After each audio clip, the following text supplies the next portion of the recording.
ఏంటి బాబాయ్ మామిడి చారు అన్నమా?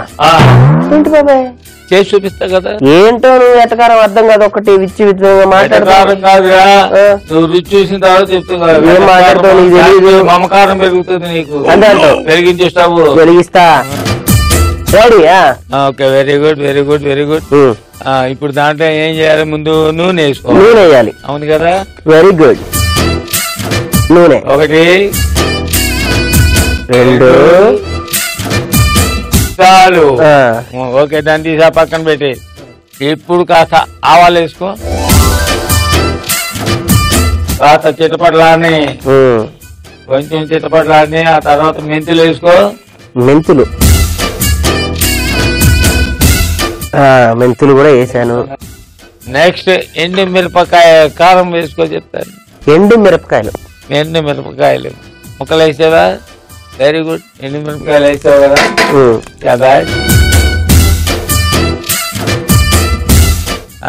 అవును అన్నట్టు వెల్లుల్లిపాయలు వేయాలి పోయి. ఎల్లుల్లిపాయలు జాగ్రత్త మాడిపోకుండా వేయించు. జీలకర్ర,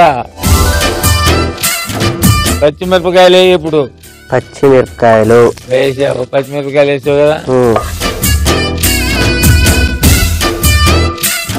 కరివేపాకు ఆకరణ బుడుకుతున్నప్పుడు ముంచి తీద్దామని చెప్తాను. కొత్తిమీర కట్ చేసి ఉంది కదరా, మరి ఏంటి ఆలోచన? కలుపు.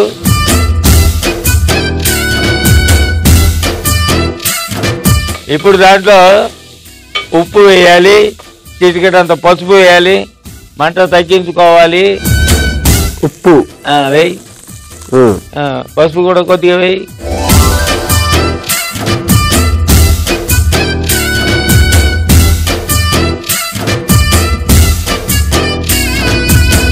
దాంట్లో కొద్దిగా నీళ్ళు పోయి, ఎందుకంటే పూర్తిగా మాడిపోకుండా.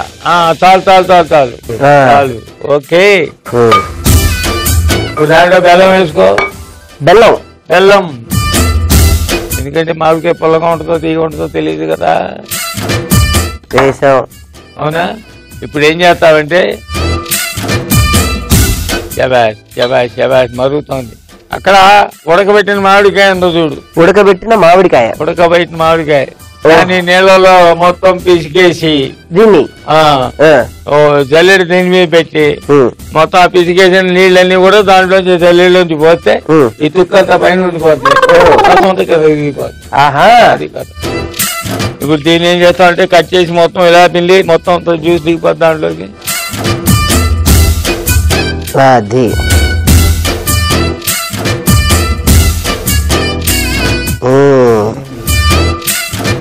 బాగా నలుపు.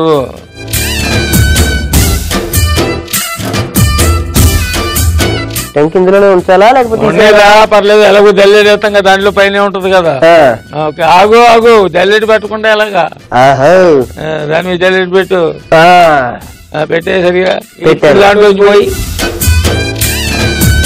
అంతే. ఏమన్నా తుక్కున్నట్టయితే పైన దాంట్లో మిగిలిపోతాయి, రసం అంతా దాంట్లో దిగిపోతుంది, అంతే కదా. Very good very good very good. తీసేయి, జల్లెడి తీసేయి.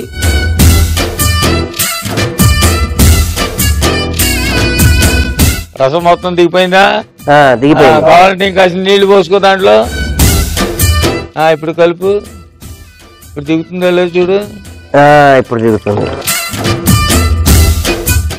ఓకే, అవును. ధనియాల పొడి ఉందా దీంట్లో? ధనియాల పొడి. మంట కావాలంటే కాస్త పెంచుకో కొంచెం. ఇప్పుడు ఏం చేస్తామంటే కరివేపాకు రెమ్మ ఒకటి తీసుకొచ్చి దాంట్లో అలా నిలబెట్టి దేయ్. కరివేపాకు రెమ్మ తీసుకురా. దూసి పోయినక్కర్లే. ఏం చేస్తామంటే దీన్ని ఇలాగే దీంట్లో ఇలా పెట్టేస్తాం. ఎందుకు బాబా అట్లా? అలా పెట్టామనుకో ఆ సువాసన దాంట్లో దిగిపోద్ది.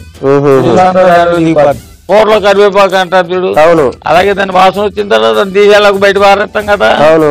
అది మరి అలాగని 1-2 సార్లు బాగా మరిగిన తర్వాత కరివేపాకు తీసేస్తాం. నువ్వు నన్ను కూరలో కరివేపాకు తీసేసినట్టే తీసేస్తున్నావు. ఎన్ని వంటలు నేర్పుతున్నాను రా. ఇంత కృతజ్ఞత ఎక్కడ మనిషిలో అవుతుంది. కృతజ్ఞత కాదు, కృతజ్ఞత. అవును. ఈ కొత్తిమీర కూడా దాంట్లో వేసే చెప్తాను. కొంచెం వేరే ఉందా మరి? ఉంది, వేసేసా. ఓకే, ఆ కరివేపాకు తీసేయి, మొత్తం వేసించు దాంట్లో. కూరలో కరివేపాకు అంటారు చూడు, ఇది అలాగే చారులో కరివేపాకు అనమాట. కంది సందులో పారే, గ్యాస్ స్టవ్ ఆఫ్ చేసేయి. మంచి వాసన వస్తుంది. ఎరా వాసన అదిరిపోయిందా? అద్దరిపోయింది. మరి ఇకనే దీన్ని అన్నంలో కలిపి తింటే ఉంటది ఆ మధ్య పేరు. ఓ పంచాయతం అయితే ఏంటో అది అలా మరుగుతుంటుంది. లేకపోతే పోయి స్వీట్ పాన్ అనగా మిఠాకి వెళ్ళి తీసుకురా. స్వీట్ పాన్ నేను వెళ్ళి తీసుకురావాలా? మిఠా పాన్ తేవా? నేను వెళ్ళి తీసుకురాను. నేను తీసుకురాను. అదే మరిగేదాకా చేసేదా ఉంది. అలాగే సూపర్ కూర్చున్నాం. ఎంతసేపు అలా గాలికి ఎడముఖం పెడముఖంగా కూర్చుంటా బాగా మరిగిపోయినట్లుంది. ఆ గ్యాస్ స్టవ్ ఆఫ్ చేయి. చేసుకో నువ్వే. ఏం చేసుకోనా? అలాగే చేసుకుంటా. అవసరం లేదు, నేను చేస్తానే. మళ్ళీ లేనిపోంది ప్రతిదానికి చిటపట్లాడుతావు కానీ బాగా చేస్తావు. అది గ్యాస్ స్టవ్ ఆపి అక్కడ వేడి వేడి అన్నం ఉంటుంది, ఇక్కడ తీసుకొచ్చి పెట్టి యాత్ర వేడి వేడి అన్నం అని చెప్పాను కదా, చేతులు కాల్చుకోకుండా తీసుకురారా. ఇప్పుడు ఏం చేస్తా ఉంటది, ఆ మూత పక్కన పెట్టు. ఆ చారు మొత్తం తింటే పోయి చిన్నపిల్లలకి గోధుమతలు తినిపిస్తాను చూడు. అవును, అలాగే చారు అన్నం కలిపి తినిపించావనుకో చందమామ ఇక్కడ కనపడుతుంది అనమాట. అంత బాగుంటుంది. వేసుకో, ఇంకా వేసుకో. ఆపి చాలు, దాని మీద మొదలుపెట్టు. చాలురా.